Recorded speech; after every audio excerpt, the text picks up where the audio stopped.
Hola a todos, bienvenidos a esta clase, bienvenidos a las Olimpiadas Paraguayas de Biología. Vamos a arrancar esta unidad número 3 hablando sobre la energía.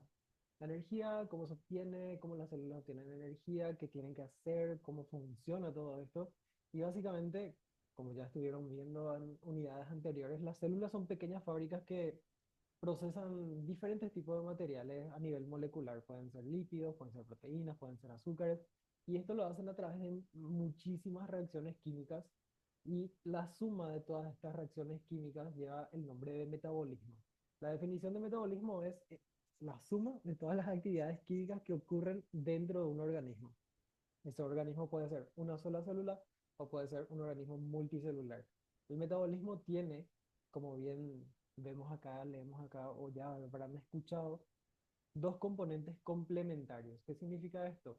Que se complementan. El uno no existe sin el otro. Tiene que ocurrir uno de ellos para que ocurra el otro. Se complementan, básicamente. Son el catabolismo y el anabolismo. El anabolismo, vamos a ver más adelante, de hecho que está en la siguiente diapositiva, son todas las rutas que fabrican o arman o sintetizan moléculas complejas a partir de moléculas más pequeñas. Por ejemplo, si quiero formar una proteína, que es una molécula grande, como vieron ustedes anteriormente en otras unidades, las proteínas están hechas de pequeños fragmentos, pequeños ladrillos, pequeños componentes que se llaman aminoácidos. Entonces, cuando yo voy uniendo diferentes aminoácidos para formar una proteína más grande, estoy siguiendo una ruta anabólica. Se sintetiza una molécula compleja. Otro ejemplo es la fotosíntesis. La fotosíntesis utiliza moléculas sencillas, moléculas pequeñas, por ejemplo el dióxido de carbono, el agua, son moléculas chiquititas, y van uniendo esas moléculas a partir de reacciones químicas que ocurren dentro de las células de las plantas y de algunas algas con la energía del sol. Y básicamente lo que hacen es unir estas moléculas formando enlaces. Esos enlaces van a guardar, digamos, la energía del sol y van a sintetizar moléculas más complejas que son los azúcares. Y la otra ruta complementaria es el catabolismo. El catabolismo son todas las rutas donde las grandes moléculas se desarman o se rompen o se dividen en moléculas más pequeñas. Por ejemplo, como bien dice ahí, la degradación del almidón, cuando nosotros comemos una pizza, estamos comiendo diferentes moléculas complejas y todas esas moléculas complejas dentro de nuestro organismo se van dividiendo, se van degradando en moléculas más pequeñas que después nuestras células pueden aprovechar. Entonces, es el catabolismo. Algo que me gusta mencionar respecto al catabolismo, capaz para acordarnos, cata de catástrofe, ¿verdad? Catástrofe explota todo, se rompe todo lo que hay, es una catástrofe. Bueno, las moléculas grandes se rompen todo como en una catástrofe para formar moléculas más pequeñas. Y el anabolismo es lo contrario. También hay que hablar un poquito sobre la respiración celular. Hay diferentes tipos de respiración celular. Básicamente, todo organismo tiene que extraer las energías de las moléculas de alimentos, ya sea la pizza que estábamos viendo hace rato o la vaquita que tiene que comer pasto, ¿verdad? Entonces, en primer lugar, las moléculas de esos alimentos se tienen que descomponer en la digestión por medio de un catabolismo en componentes más simples. Esos componentes más simples se absorben por cada una de nuestras células, ya sea las del estómago mismo o son transportadas del estómago, ¿no? Del intestino, o algunas son transportadas a través de la sangre para que lleguen a todas las células del cuerpo. Después otra vez dentro de las células ocurren otros procesos catabólicos que convierten otra vez la energía de estas moléculas ya disgregadas eh, en energía disponible de esos enlaces químicos de los nutrientes. Entonces, esa energía que se libera se guarda en forma de ATP y eso ocurre a través de un proceso que se llama respiración celular. Entonces, la respiración celular puede ser aeróbica o puede ser anaeróbica. La aeróbica, como ya habrán visto en colegios, en otras unidades y demás, requiere oxígeno. Básicamente es un proceso metabólico donde el oxígeno es requerido como sustrato para que ocurran las reacciones. Mientras que las rutas anaeróbicas, que incluyen dos tipos de respiración anaeróbica y fermentación, no necesitan oxígeno, pueden ocurrir en ausencia de oxígeno.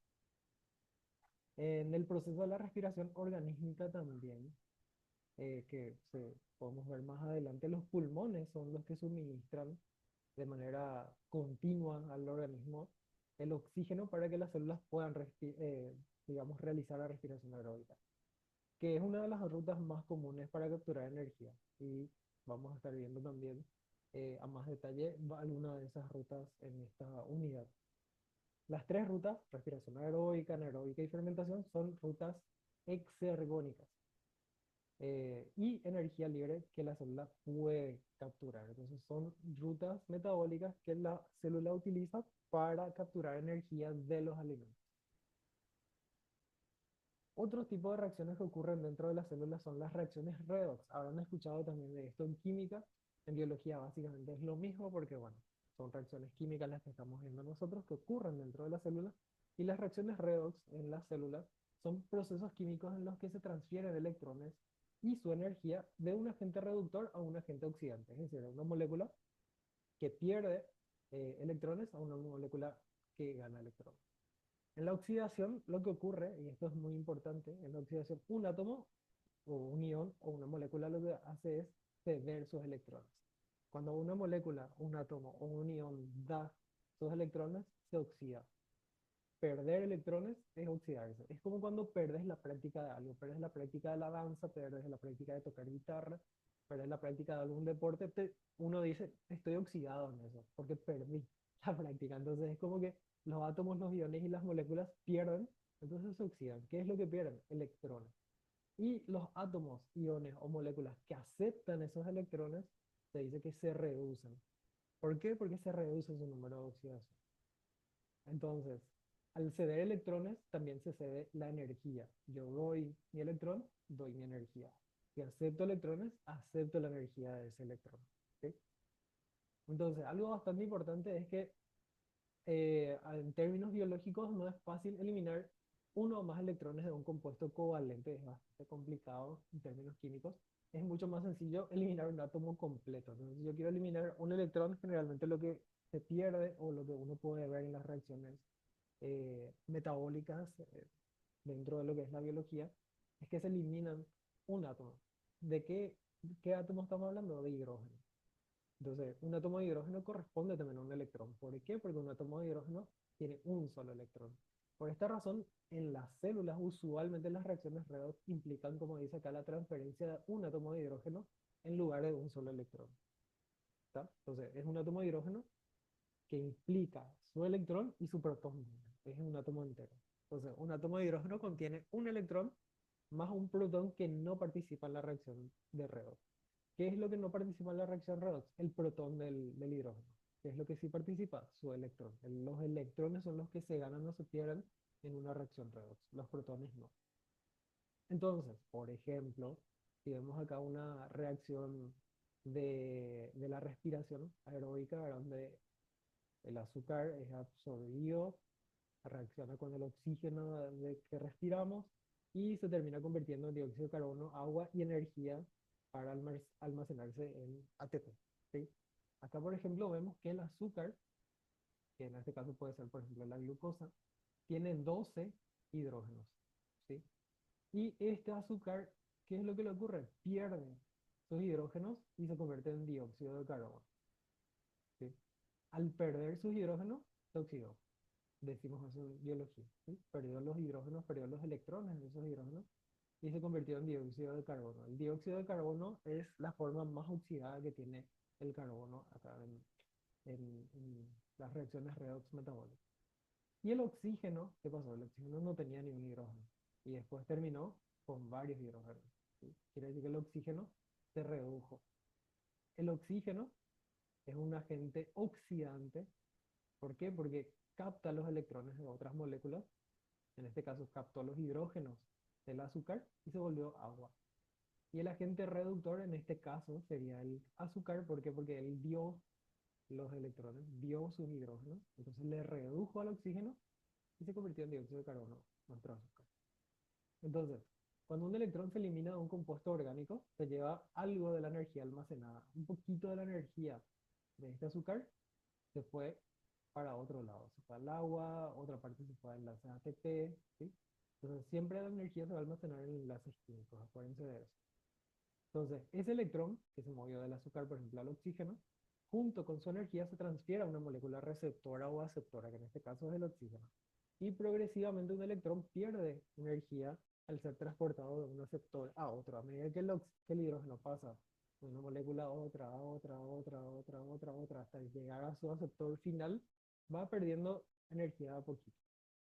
¿Tá? Entonces, no es que de una libera toda la energía que tiene. En el caso de que ocurra eso, por ejemplo, el azúcar con el oxígeno libera toda su energía de una vez, estamos hablando de una reacción de combustión. Una reacción de combustión, toda la energía del azúcar, por ejemplo, se libera de una vez y hay fuego, hay luz, hay calor, hay una liberación de energía bastante grande.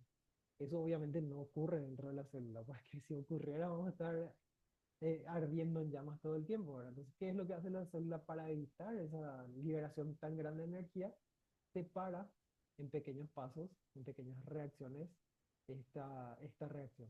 Esta reacción es un resumen de la respiración, pero son muchísimas reacciones químicas que van ocurriendo en el medio de esto, justamente para que la energía no se libere todo de una, no se pierda todo de una, y llegue la mayor cantidad de energía a los enlaces químicos del ATP para almacenarse. Entonces, acá este grafiquito para ilustrarnos un poquito cómo es el tema de la oxidación, reducción de la energía, ¿verdad? El estado más reducido del carbono es aquel donde tiene más pares de electrones a su alrededor y en este caso es, por ejemplo, el metano. El metano tiene cuatro hidrógenos, hay acá cuatro pares de electrones alrededor del carbono. Está súper reducido, el estado más reducido del carbono, el metano. Cuando, por ejemplo, el metano se une a un oxígeno, está un poquito más oxidado. Fíjense que no perdió electrones, pero ganó un oxígeno. Eso también me da la pauta de que esta molécula se oxidó, recibió un oxígeno. ¿Sí? Está menos reducido el metano. Vemos también que en el siguiente paso, donde se forma el formaldehído, el metanol, que es un alcohol, perdió dos hidrógenos, perdió este y este. Entonces perdió dos hidrógenos, está más oxidado. ¿Sí? Después, un paso más oxidado del formaldehído en este ejemplo es el ácido fórmico, donde además de que acá ya perdió dos hidrógenos, acá ganó un oxígeno más, está más oxidado todavía. Y la forma más oxidada del carbono es, como les había dicho, el dióxido de carbono, donde acá prácticamente ya no tiene ningún hidrógeno, está rodeado de oxígeno y tiene la menor proporción de pares de electrones a su alrededor. ¿Sí? Entonces, a medida que nos vamos de un estado más reducido a un estado más oxidado, la disponibilidad de energía va disminuyendo. ¿Sí? Acá el carbono tiene mucha más energía y acá tiene mucha menos energía disponible. ¿Sí? Disponible, como para aprovechar. El dióxido de carbono tiene tan poca energía que no nos sirve a nosotros para obtener energía. Pero sin embargo, carbonos que tengan enlaces con hidrógenos, ¿verdad? Hidrocarburos, los hidrocarburos saturados de hecho son muy ricos en energía por eso y se usa como combustible, por ejemplo, ¿verdad? Y los alimentos en general, los azúcares, las grasas, los lípidos, tienen muchos enlaces de este tipo y por eso son muy ricos en energía. Bueno, hasta acá dejamos este videito y en la próxima nos adentramos todavía más en lo que son las respiraciones aeróbicas, bueno, las reacciones de respiración aeróbica. ¿Te parece?